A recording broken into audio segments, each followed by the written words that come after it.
এই সুন্দর ডিজাইনটি কিভাবে করতে হবে সেটার প্রসেসই আমি আজকে দেখাবো।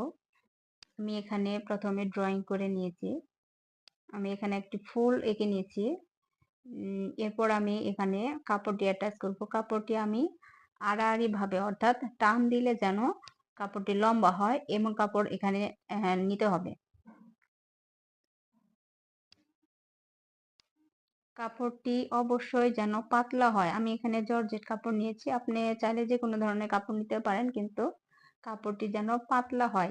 ড্রয়িংটা যেন উপর থেকে দেখা যায়। ড্রয়িংটা যদি উপর থেকে না দেখা যায় তাহলে কিন্তু আপনি পাপড়ির যে পারফেক্ট শেপ সেটা কিন্তু দিতে পারবেন না। এই তো আমার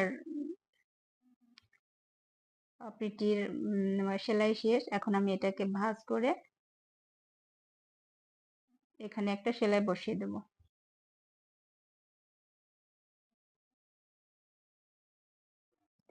খুবই সুন্দর ডিজাইন। ডিজাইনটি আপনি বাচ্চাদের ড্রেসে দিতে পারেন। এই তো আমার সেলাই মোটামুটি কমপ্লিট।